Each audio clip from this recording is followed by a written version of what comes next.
Bonjour à tous, aujourd'hui nous plongeons dans l'univers du JSON, le célèbre langage d'échange de données. Restez avec moi pour tout savoir sur cette technologie essentielle. JSON est l'acronyme de JavaScript Object Notation.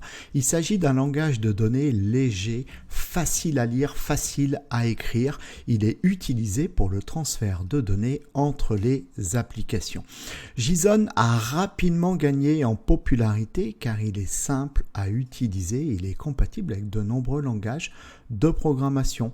On va souvent s'en servir pour envoyer des données d'une application web à une application mobile. On va également s'en servir pour représenter les données renvoyées par les API, mais on va aussi s'en servir pour stocker des données dans une base de données. JSON est l'un des formats de données les plus populaires au monde. Voici quelques-uns des facteurs qui ont contribué à la popularité de JSON. Tout d'abord, sa simplicité. C'est un format facile à apprendre. Sa compatibilité, en effet, JSON est compatible avec de nombreux langages de programmation tels que le JavaScript, le PHP, le Java, le Python, le C++. Et son utilisation très largement répandue, en effet, il est utilisé par les géants du web tels que Google, Facebook ou X, ancien réseau Twitter. Cela fait de JSON un format de données très largement adopté et soutenu. Voici un exemple simple de fichier JSON. Voyons maintenant comment est composé un fichier JSON. C'est assez simple, il est constitué de paires clés-valeurs. Quand on apprend un nouveau langage informatique, si on comprend d'emblée sa philosophie, son apprentissage est beaucoup plus simple. Alors justement ici, je vais vous présenter la philosophie de JSON. En fait, la philosophie de JSON, c'est toujours de se servir de paires. Ça, c'est ce que je viens ici de surligner, c'est une paire. Ça, c'est la clé et ça, c'est la valeur. Et pour pouvoir affecter une valeur à la clé, on va utiliser les deux points. Pas le signe égal, les deux points. C'est une norme, une convention de JSON. Si vous mettez le signe égal, ça ne marche pas. De la même façon, la clé ici qui est définie devra toujours être entourée de double cotes. Pas de simple cote, toujours de double cotes. Si vous mettez des simples cotes, ça ne marchera pas non plus. Pour pouvoir, donc, on a dit affecter une valeur à une clé, on utilise les deux points et donc ensuite, on va lui affecter une valeur, comme on affecte une valeur à une variable, c'est exactement la même chose. S'il s'agit d'une chaîne de caractères, comme c'est le cas ici, puisque la clé pseudo prendra pour valeur Toto. Toto étant une chaîne de caractères, cette chaîne de caractères devrait être également entourée de double cotes. Pas de simple cote, sinon il y aura un problème. Donc de double cote. On voit en dessous, on en a une autre. On a une autre paire, clé-valeur. Ici, la clé CH, elle est entourée de sa double cote. Deux points, on lui affecte une valeur. Là, cette fois, on lui affecte un nombre. Donc, vu que c'est un nombre, on peut se passer des doubles cotes. Si vous mettez des doubles cotes, ça ne va pas affecter la lisibilité du JSON. Par contre, ça peut en affecter sa manipulation. Si c'est des nombres, mieux vaut ne pas mettre de cote. Également, important, dans la philosophie de JSON, on séparera les paires par une virgule. Alors, j'ai écrit comme ça, en mettant chaque couple clé-valeur à la ligne, comme ça, chacune, mais j'aurais très bien pu écrire comme ceci. Voilà, ça aussi c'est du JSON valide. Ce qui compte, c'est que les couples clés-valeurs soient séparés par une virgule. Alors après, pour des questions de lisibilité, c'est quand même mieux de pouvoir mettre chaque paire l'une en dessous de l'autre. Pour terminer, ici, cette présentation de philosophie de JSON, ici, on a donc la clé qu'on peut appeler également la propriété.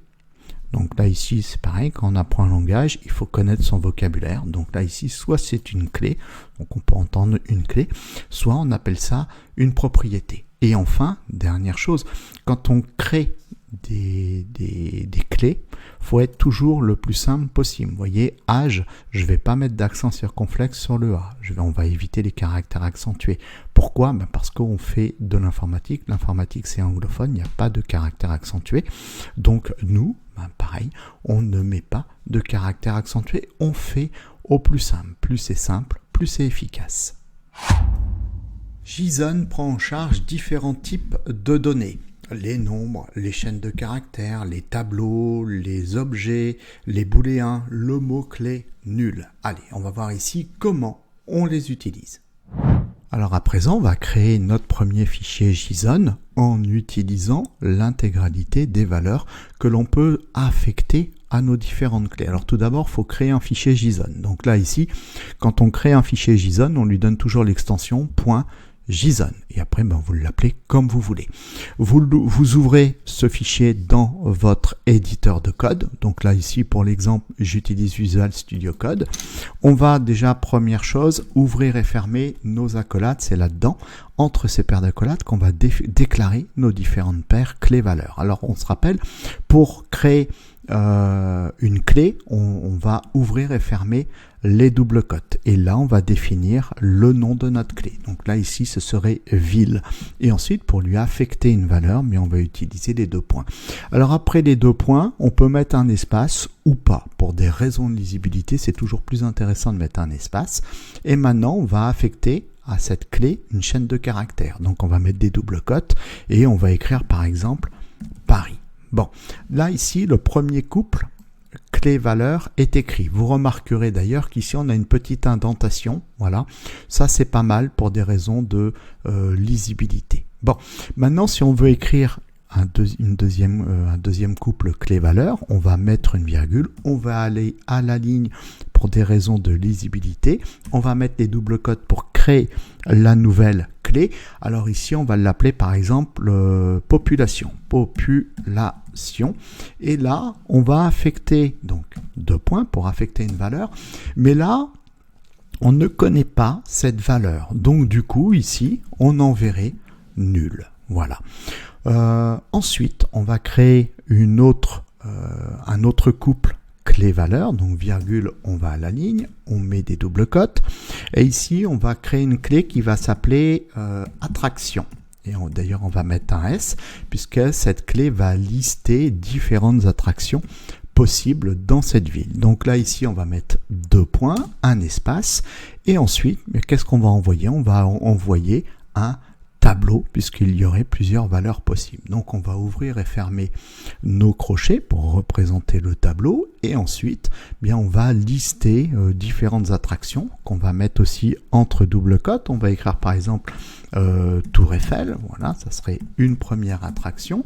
Ensuite on va mettre une virgule pour définir une seconde attraction, pareil, après la virgule, espace ou pas d'espace, importe peu.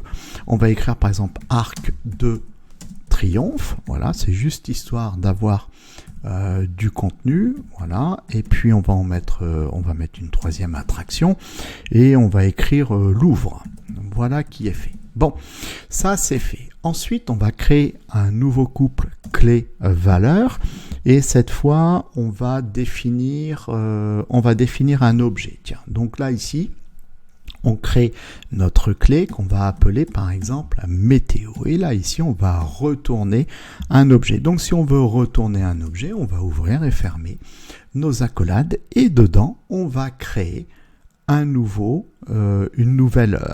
couple clé-valeur. Puisque là aussi, c'est défini comme étant un objet JSON. Donc, on va ouvrir et fermer les doubles cotes pour créer une nouvelle clé. Par exemple, la clé température, voilà, température, je pense que ça s'écrit plutôt comme ça, voilà, et on va lui affecter une valeur, 2 points. Par contre, ici, ce sera un nombre, donc on va se dispenser des doubles cotes.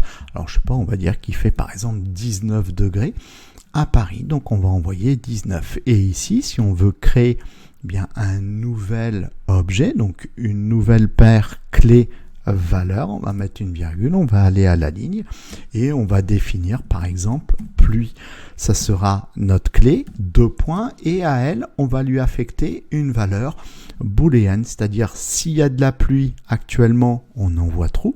S'il ne pleut pas actuellement, on envoie false. Alors on va envoyer la valeur qui nous plaît, on va envoyer false, on va dire bah non, ici il ne pleut pas. Donc voilà la création simple d'un fichier, de notre premier fichier JSON, où ici nous avons exploité l'intégralité des valeurs que l'on peut affecter à nos différentes clés. Et voilà, ce premier cours sur l'apprentissage du langage JSON est à présent terminé. J'espère que cette vidéo vous a plu. Si c'est le cas, n'hésitez pas à mettre un pouce vers le haut et à vous abonner si ce n'est pas le cas. Et quant à moi, bien, je vous donne rendez-vous pour la suite de cette formation sur JSON.